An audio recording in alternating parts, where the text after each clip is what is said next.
स्वागत है आप सबका आपके अपने चैनल रंजन स्टडी में। फ्रेंड्स, बिहार एसआई के लिए ये चल रहा था फुल लेंथ प्रैक्टिस टेस्ट। ये वॉल्यूम 1 का है। इसमें टोटल 15 प्रैक्टिस मॉडल सेट इसमें दिए हुए हैं। तो चलिए, आज का ये जो वीडियो होगा आपका फुल लेंथ टेस्ट नंबर 8वां वीडियो होगा। तो चलिए स्टार्ट करते हैं आज का ये वीडियो। चलिए, पहला है, निम्न में से भारतीय संविधान का कौन सा अनुच्छेद आकस्मिकता निधि से संबंधित है? तो इसका आंसर हो जाएगा आपका ऑप्शन नंबर सी, आर्टिकल 267 जो है आकस्मिकता निधि से रिलेटेड है। ये आर्टिकल 267 याद रखेंगे आप लोग। चलिए नेक्स्ट है, निम्न में से किस आयोग या समिति की सिफारिश पर भारत में अंतर्राज्यीय परिषद की स्थापना की गई थी? तो ये हो जाएगा आपका ऑप्शन नंबर डी, सरकारिया आयोग के समिति की सिफारिश पर भारत में अंतर्राज्यीय परिषद की जो स्थापना की गई थी। चलिए नेक्स्ट देखते हैं, कौन सा संविधान संशोधन अधिनियम द्वारा मतदान की आयु को 21 वर्ष से घटाकर 18 वर्ष कर दिया गया है? तो ये हो जाएगा आपका ऑप्शन नंबर सी, 61वां संविधान संशोधन के द्वारा जो है मतदान की आयु जो है 21 वर्ष से घटाकर 18 वर्ष कर दिया गया है। ऑप्शन नंबर सी यहाँ पे इसका आंसर हो जाएगा। चलिए नेक्स्ट देखते हैं, निम्नलिखित में से कौन सा शब्द भारतीय संविधान की प्रस्तावना में उल्लेखित नहीं है? यहाँ पे उल्लेखित नहीं है पूछा है। तो ये हो जाएगा आपका ऑप्शन नंबर डी, संघीय जो है आपके संविधान की प्रस्तावना में उल्लेखित नहीं किया गया है। अखंडता उल्लेख किया गया है, पंथ निरपेक्ष भी है और लोकतंत्रात्मक भी है। तो ऑप्शन नंबर डी यहाँ पे आपका करेक्ट हो जाएगा। चलिए अगले क्वेश्चन पे चलते हैं, भारतीय संविधान के अंतर्गत निम्नलिखित में से कौन सा मौलिक कर्तव्य नहीं है? इनमें से कौन सा जो है वो मौलिक कर्तव्य नहीं है? तो ये हो जाएगा आपका ऑप्शन नंबर डी, आम चुनावों में मतदान जो है ये मौलिक कर्तव्य नहीं है। बाकी जो है वैज्ञानिक दृष्टिकोण की भावना का विकास ये है, फिर सार्वजनिक संपत्ति की सुरक्षा ये भी है, और संविधान का पालन तथा इसके आदर्शों का सम्मान करना ये भी है। ऑप्शन नंबर डी यहाँ पे आपका आंसर हो जाएगा। चलिए नेक्स्ट क्वेश्चन को देखते हैं, लोक लेखा समिति समीक्षा करती है। तो लोक लेखा समिति जो है वो किसकी समीक्षा करती है? तो ये नियंत्रक व महालेखा परीक्षक के प्रतिवेदन की समीक्षा करती है। ऑप्शन नंबर ए यहाँ पे आपका आंसर हो जाएगा। चलिए अगले क्वेश्चन को देखते हैं, नीचे दिए गए तथ्यों पर ध्यान दीजिए। ठीक है, पहला है, भारत के प्रथम मुख्य निर्वाचन आयुक्त सुकुमार सेन थे। ठीक है, अब दूसरा क्वेश्चन को देख लेते हैं, भारत की पहली महिला मुख्य निर्वाचन आयुक्त वी.एस. रमा देवी थी। तो ये दोनों कथन आपका सही दिया हुआ है। तो ऑप्शन नंबर यहाँ पे सी हो जाएगा, 1 और 2 दोनों सही है। ऑप्शन नंबर सी यहाँ पे आपका करेक्ट हो जाएगा। चलिए नेक्स्ट क्वेश्चन को देखते हैं, निम्नलिखित राज्यों में से किस राज्य में विधान परिषद नहीं है? इनमें से कौन से राज्य में विधान परिषद नहीं है ये पूछा गया है। तो तमिलनाडु हो जाएगा ऑप्शन नंबर बी, यहाँ पे आपका आंसर हो जाएगा। और कौन कौन से राज्य में विधान परिषद है? तो ये आपका हो जाएगा यूपी, उत्तर प्रदेश हो जाएगा, फिर बिहार हो जाएगा, फिर आंध्र प्रदेश हो जाएगा, और उसके बाद फिर तेलंगाना हो जाएगा, और उसके बाद कर्नाटका हो जाएगा, उसके बाद लास्ट आखिरी महाराष्ट्र हो जाएगा। चलिए नेक्स्ट क्वेश्चन को देखते हैं, निम्नलिखित में से कौन हिंदुस्तान रिपब्लिक एसोसिएशन के संस्थापक सदस्य में से एक थे? यहाँ पे एक थे पूछा है। तो ये हो जाएगा राम प्रसाद बिस्मिल हो जाएगा ऑप्शन नंबर ए, सूर्यसेन नहीं थे, लाला लाजपत राय भी नहीं थे, और जतीन्द्र नाथ मुखर्जी भी नहीं थे। ऑप्शन नंबर ए यहाँ पे आपका करेक्ट हो जाएगा। चलिए नेक्स्ट क्वेश्चन को देखते हैं, भारत में पुर्तगाली शक्ति का वास्तविक संस्थापक कौन था? तो ये अल्बुकर्क हो जाएगा। ऑप्शन नंबर बी यहाँ पे आपका आंसर हो जाएगा। चलिए नेक्स्ट क्वेश्चन को देखते हैं, ब्रिटिश भारतीय राज्य क्षेत्र का अंतिम प्रमुख विस्तार कब हुआ था? तो ये डफरीन के समय में हुआ था। ऑप्शन नंबर ए यहाँ पे आपका करेक्ट हो जाएगा। चलिए अगले क्वेश्चन को देखते हैं, 1857 के इलाहाबाद विद्रोह का नेता निम्न में से कौन था? तो 1857 का जो विद्रोह हुआ था, इलाहाबाद विद्रोह के नेता कौन थे? इलाहाबाद में कौन थे? तो मौलवी लियाकत अली हो जाएंगे। ऑप्शन नंबर सी आपका यहाँ पे सही हो जाएगा।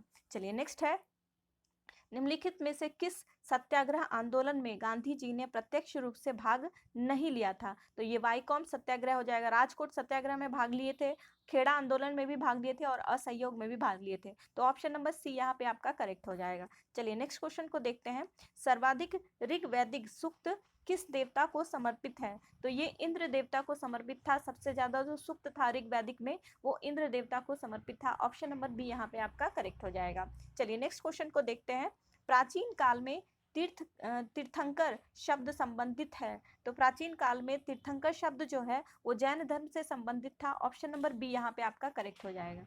चलिए नेक्स्ट देखते हैं, निम्न में से कौन से विद्वान कनिष्क के दरबार से संबंधित नहीं थे? तो यहाँ नहीं थे पूछ रहा है, तो ये पतंजलि हो जाएगा। ऑप्शन नंबर डी यहाँ पे आपका करेक्ट हो जाएगा। चलिए अगला है, निम्नलिखित राजवंशों में किसका उल्लेख संगम साहित्य में नहीं हुआ है? तो संगम साहित्य में इनमें से किसका नहीं हुआ है? तो ये कडम्बन हो जाएगा। Option number A. चेर का हुआ है, पांड्या का हुआ है, चोल का हुआ है। चोला चेरा पांड्या का किया गया है, कडम्बन का इसमें उल्लेख नहीं किया गया है। संगम साहित्य में कडम्बन का उल्लेख नहीं किया गया है। चलिए अगला है, मोहम्मद गौरी को सबसे पहले किसने पराजित किया था? तो भीमा सेकंड ने पराजित किया था सबसे पहले। मोहम्मद गौरी को किसने पराजित किया था? तो भीमा सेकंड ने किया था। चलिए नेक्स्ट है, निम्नलिखित में से किसने प्रसिद्ध कुतुब मीनार का निर्माण में योगदान नहीं दिया था? तो कुतुब मीनार का जब उसका निर्माण हुआ था तो इनमें से कौन था जो उसमें भाग मतलब उसका योगदान नहीं था? तो ये हो जाएगा गयासुद्दीन तुगलक हो जाएगा। कुतुबुद्दीन ऐबक तो था ही, इल्तुतमिश भी था और फिरोज शाह तुगलक भी था। तो ऑप्शन नंबर सी यहाँ पे आपका करेक्ट हो जाएगा। चलिए अगला क्वेश्चन देखते हैं, कृषकों की सहायता के लिए किस मध्यकालीन भारतीय शासक ने कबूलियत एवं पट्टा की व्यवस्था की गई थी? कबूलियत और पट्टा की व्यवस्था का प्रारंभ किया था? तो ये हो जाएगा आपका शेरशाह सूरी हो जाएगा। ऑप्शन नंबर सी यहाँ पे आपका करेक्ट हो जाएगा। चलिए नेक्स्ट क्वेश्चन को देख लेते हैं, निम्नलिखित में से किस शासक ने तीर्थ यात्रा कर समाप्त कर दिया था? तीर्थ यात्रा कर तो अकबर ने कर दिया था। ऑप्शन नंबर ए यहाँ पे आपका करेक्ट हो जाएगा।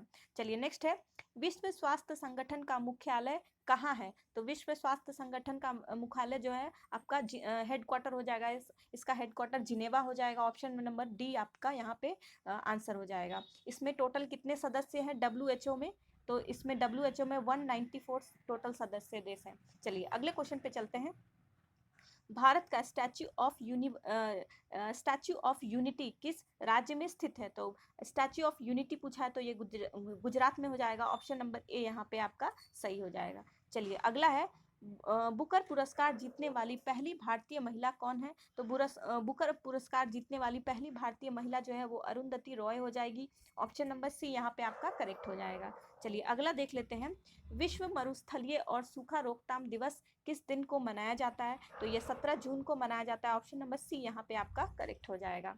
22 अप्रैल को आपका यहाँ पे पृथ्वी दिवस मनाया जाता है और 5 जून को आपका विश्व पर्यावरण दिवस मनाया जाता है और 22 मई को अंतर्राष्ट्रीय जैव विविधता दिवस मनाया जाता है। ये भी आप लोग याद रखेंगे। चलिए अगला है, अंतर्राष्ट्रीय परमाणु ऊर्जा संयंत्र IAEA की स्थापना किस वर्ष की गई थी? तो इसकी स्थापना जो है 1957 में की गई थी। ऑप्शन नंबर डी यहाँ पे आपका करेक्ट हो जाएगा। चलिए नेक्स्ट है, वारली लोक चित्रकारी किस राज्य की लोक कला का एक रूप है? तो ये महाराष्ट्र हो जाएगा। ये वर्ली कहाँ का है? तो ये चित्रकारी जो है वो महाराष्ट्र का है। ठीक है, आप लोग इसको याद करेंगे। और इसी तरह मध्य प्रदेश का नहीं तो इसी तरह आपका मधुबनी कहाँ का हो जाएगा? तो ये बिहार का हो जाएगा। और फूलकारी जो है वो पंजाब का हो जाएगा और पट्ट चित्रकारी उड़ीसा का हो जाएगा। तो ये भी आप लोग फैक्ट एक्स्ट्रा फैक्ट में याद रखेंगे। चलिए अगला है, भारत के पहले सफल परमाणु परीक्षण न्यूक्लियर टेस्ट का कोड नाम क्या था? तो इसका कोड नाम स्माइलिंग बुद्धा था। ऑप्शन नंबर बी यहाँ पे आपका करेक्ट हो जाएगा। चलिए नेक्स्ट क्वेश्चन है, निम्नलिखित में से कौन एक राज्य दंडकारण्य क्षेत्र का भाग नहीं है? तो नहीं है पूछा है, उड़ीसा तो है, आंध्र प्रदेश भी है, छत्तीसगढ़ भी है। तो ऑप्शन नंबर सी यहाँ पे आपका करेक्ट हो जाएगा। ये जो है कर्नाटक, वो दंडकारण्य क्षेत्र का भाग नहीं है। चलिए अगले क्वेश्चन पे चलते हैं, भारत में पहली बार वन महोत्सव कहाँ मनाया गया था? तो कब मनाया गया था? तो 1950 में सबसे पहली बार वन महोत्सव भारत में मनाया गया था 1950 में। चलिए अगला है, निम्नलिखित में से कौन सी दूध देने वाली गाय की एक देसी नस्ल है? तो गाय की एक देसी नस्ल पूछा है तो ये लाल सिंगी हो जाएगा। ऑप्शन नंबर बी यहाँ पे आपका करेक्ट हो जाएगा। चलिए नेक्स्ट है, भारत का प्रथम राष्ट्रीय समुद्रिक पार्क स्थित है? राष्ट्रीय समुद्रिक पार्क स्थित कहाँ है? तो ये कच्छ की खाड़ी में हो जाएगा। ऑप्शन नंबर ए यहाँ पे आपका करेक्ट हो जाएगा। चलिए नेक्स्ट है, राष्ट्रमंडल खेल 2022 में स्वर्ण पदक जीतने वाले जेरेमी लाल निरुंगा का संबंध किस खेल से संबंधित है? तो इनका संबंध भारोत्तोलन से हो जाएगा। ऑप्शन नंबर सी यहाँ पे आपका करेक्ट हो जाएगा। चलिए अगला है, यूएस ओपन 2022 पुरुष एकल का खिताब किस खिलाड़ी ने जीता है? तो ये जीता है आपका कार्लोस अल्कराज ने जीता है। ऑप्शन नंबर डी यहाँ पे आपका करेक्ट हो जाएगा। चलिए अगले क्वेश्चन पे चलते हैं। स्वच्छ सर्वेक्षण रिपोर्ट 2022 के अनुसार इंदौर को लगातार छठे वर्ष सबसे स्वच्छ घोषित किया गया है। दूसरे तथा तीसरे स्थान पर किस शहर को स्वच्छ घोषित किया गया है? तो ये सूरत और नवी मुंबई हो जाएगा। ऑप्शन नंबर ए यहाँ पे आपका करेक्ट हो जाएगा। फ्रेंड्स, ये जो फुल लेंथ प्रैक्टिस टेस्ट है, ये आप लोग पॉज करके रोकिएगा, उसके बाद आप लोग 2-3 मिनट तक सोच लीजिएगा, अपना आंसर टिक कर लीजिएगा, उसके बाद आप आगे इस वीडियो को चलाइएगा, तब आप इस फुल लेंथ टेस्ट को अटेंड कर पाएंगे। ठीक है फ्रेंड्स, चलिए अगले क्वेश्चन पे चलते हैं। इंटरपोल महासभा की बैठक 2022 में कहाँ आयोजित किया गया है? तो ये नई दिल्ली में आयोजित किया गया है। ऑप्शन नंबर बी यहाँ पे करेक्ट हो जाएगा। फ्रेंड्स, अगर आप लोगों ने हमारे वीडियो को सब्सक्राइब नहीं किया है तो प्लीज़ से सब्सक्राइब कर लीजिए और अपने सारे फ्रेंड्स के पास शेयर करिए, लाइक करिए और उनको भी इस वीडियो के बारे में बताइए। तो चलिए अगले क्वेश्चन पे चलते हैं। राष्ट्रीय जल पुरस्कार 2022 से पूर्वी जोन के किस जिले को सम्मानित किया गया है? तो ये हो जाएगा आपका पूर्वी चंपारण, जो कि बिहार में है, इसको सम्मानित किया गया है। चलिए अगले क्वेश्चन को देखते हैं। चिकित्सा के क्षेत्र में नोबेल पुरस्कार 2022 से सम्मानित स्वांते पाबो का संबंध किससे हो जाएगा? ये किस देश से हो जाएगा? तो ये स्वांते पाबो जो है वो स्वीडन के हो जाएंगे। ऑप्शन नंबर ए यहाँ पे आपका करेक्ट हो जाएगा। चलिए अगला है, उदार शक्ति सैन्य अभ्यास का आयोजन भारत तथा किन देशों के मध्य आयोजित किया गया है? तो ये भारत और मलेशिया के बीच इसका आयोजन किया गया है। ऑप्शन नंबर सी यहाँ पे आपका करेक्ट हो जाएगा। चलिए अगला देखते हैं। अंतर्राष्ट्रीय बौद्धिक संपदा सूचकांक 2022 में भारत का स्थान कौन सा है?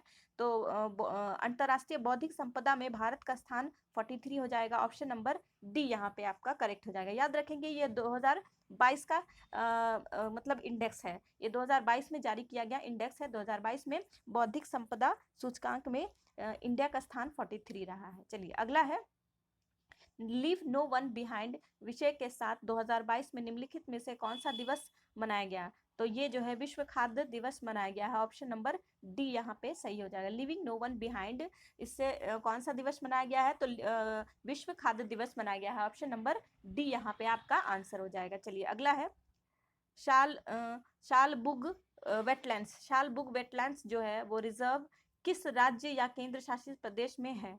तो ये आपका जम्मू एंड कश्मीर में हो जाएगा। ऑप्शन नंबर सी यहाँ पे आपका करेक्ट हो जाएगा।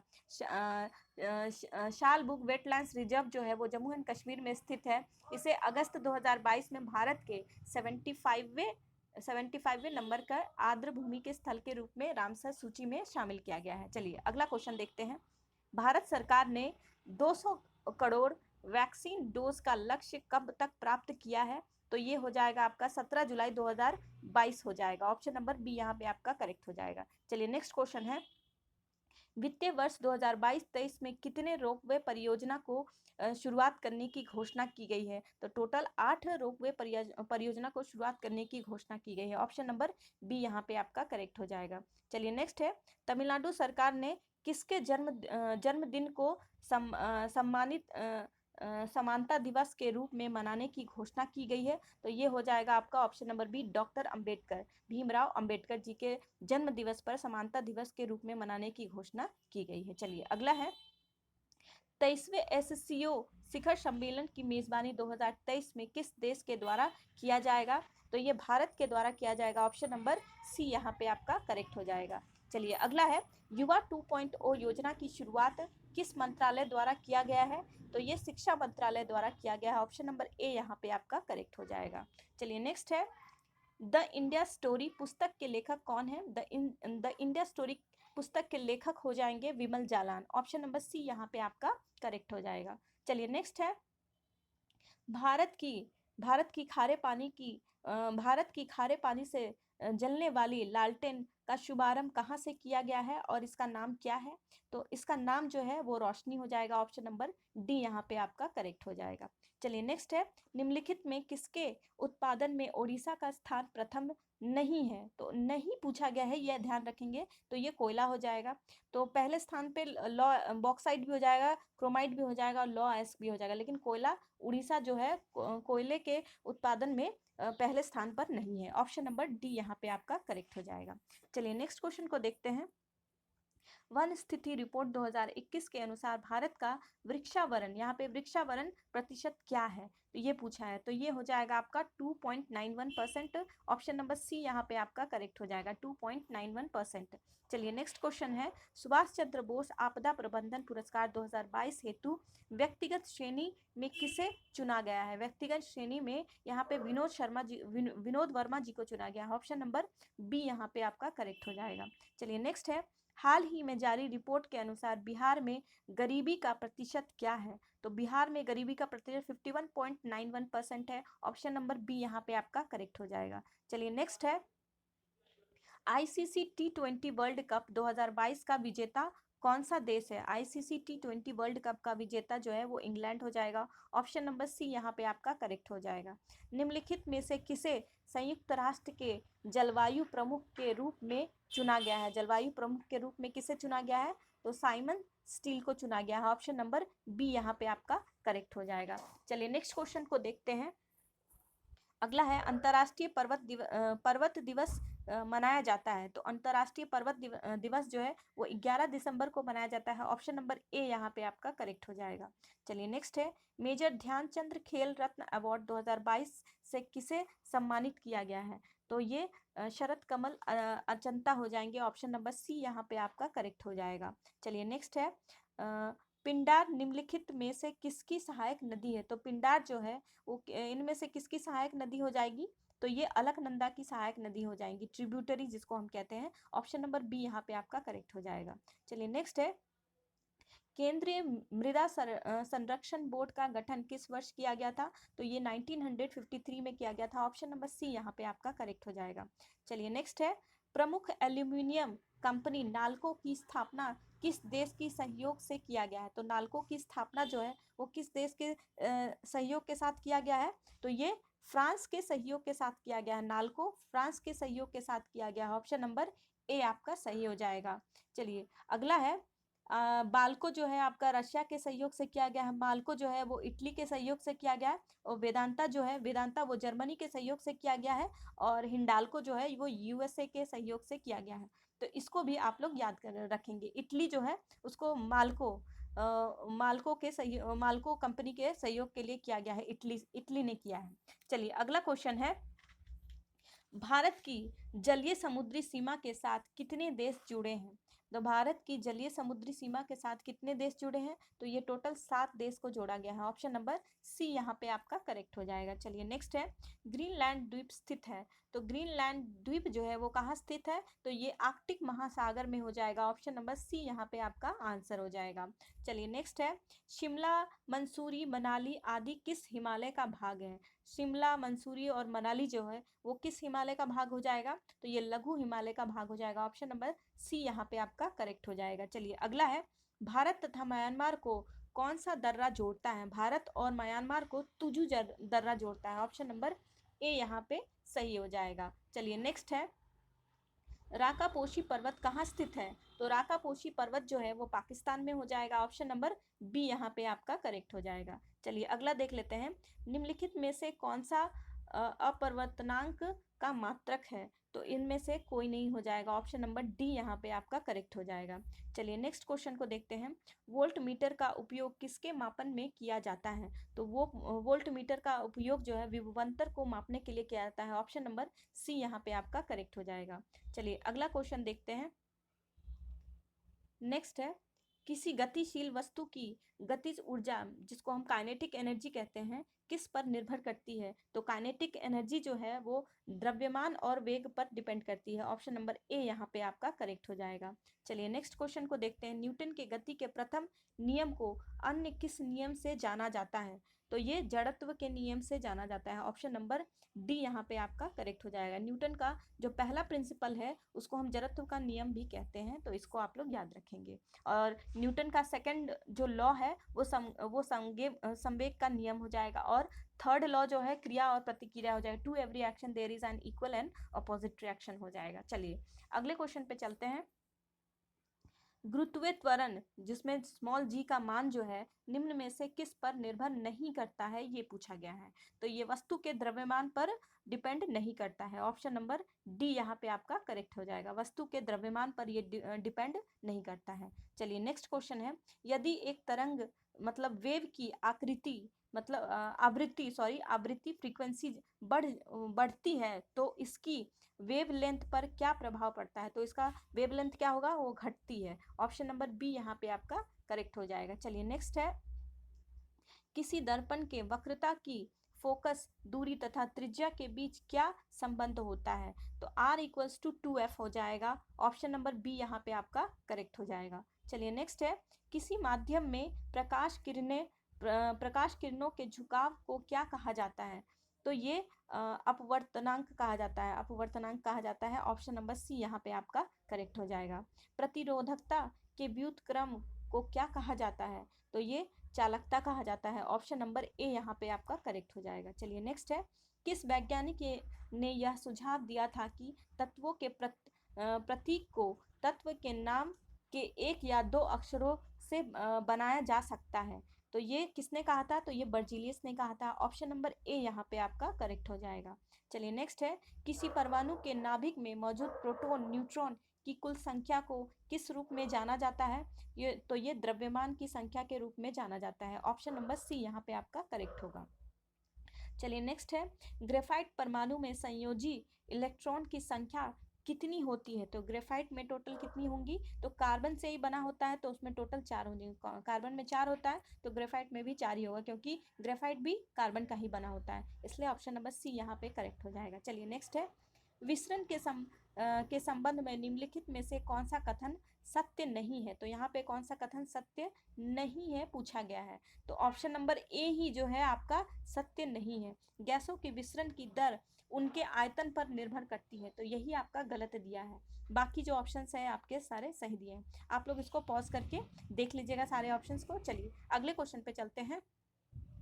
क्षार के गुणों के संबंध में निम्न में से कौन सा कथन सत्य है? यहाँ पे कौन सा कथन सत्य है ये पूछा है। चलिए पढ़ लेते हैं। क्षार लाल लिटमस को नीले में बदल देता है, तो ये सही दिया है। क्षार को कड़वा स्वाद होता है, क्षार में कड़वा स्वाद होता है, तो ये भी सही दिया हुआ है। क्षार विलयन में बिजली संचालित करते हैं, ये भी सही हो जाएगा। तो यहाँ पे सारे जो कथन दिए हैं सभी कथन क्या हो जाएंगे, यहाँ पे सत्य हो जाएंगे। ऑप्शन नंबर डी इसका करेक्ट हो जाएगा। चलिए नेक्स्ट है। आधुनिक आवर्त सारणी के बाईं ओर स्थित एकमात्र गैस अधातु कौन सी है? तो ये आपका हाइड्रोजन हो जाएगा। ऑप्शन नंबर बी यहाँ पे आपका करेक्ट हो जाएगा। चलिए नेक्स्ट क्वेश्चन को देखते हैं। निम्नलिखित में किसका उपयोग जल की स्थायी कठोरता दूर करने के लिए किया जाता है? तो ये ढोवन सोडा हो जाएगा। जल की स्थायी कठोरता को दूर करने के लिए यूज किया जाता है। ऑप्शन नंबर डी यहाँ पे आपका करेक्ट हो जाएगा। चलिए नेक्स्ट है। निम्नलिखित में से किसे पानी में घोलने पर जिप्सम में परिवर्तित हो जाता है? तो इसमें से किसको हम पानी में घोलेंगे तो वो जिप्सम में कन्वर्ट हो जाएगा। तो ये कैल्शियम सल्फेट हेमीहाइड्रेट को जब हम पानी में घोलेंगे तो ये जिप्सम में कन्वर्ट हो जाएगा। चलिए अगले क्वेश्चन को देखते हैं। स्टेनलेस स्टील बनाने के लिए निम्नलिखित में से किस धातु को क्रोमियम के साथ मिलाया जाता है? तो स्टेनलेस स्टील को बनाने के लिए इसमें हम निकल और आयरन मिलाएंगे। ऑप्शन नंबर ए यहाँ पे आपका करेक्ट हो जाएगा। तो वो मतलब एक धातु मतलब क्रोमियम के साथ उसमें मिलाया जाता है स्टेनलेस स्टील बनाने के लिए। चलिए अगला है। निम्नलिखित में से कौन सा मकड़ियों का अध्ययन से संबंधित है? तो मकड़ियों के अध्ययन के लिए उसको हम क्या कहते हैं? आर्कनोलॉजी कहते हैं। ऑप्शन नंबर ए जो है यहाँ पे आपका सही हो जाएगा। चलिए नेक्स्ट है। पेशी ऊतक कितने प्रकार की होती है? तो पेशी ऊतक जो वो 3 प्रकार की होती है। ऑप्शन नंबर बी यहाँ पे आपका करेक्ट हो जाएगा। चलिए नेक्स्ट है, एक ही प्रजाति की विभिन्न आबादियों के बीच की आनुवांशिक भिन्नता को क्या कहा जाता है? आनुवांशिकी भिन्नता को क्या कहा जाता है? तो आनुवांशिकता विविधता कहा जाता है। ऑप्शन नंबर डी यहाँ पे आपका करेक्ट हो जाएगा। चलिए नेक्स्ट है, जंतुओं का सबसे बड़ा समूह, जंतुओं का सबसे बड़ा समूह किसको कहते हैं? तो आर्थ्रोपोडा को कहते हैं।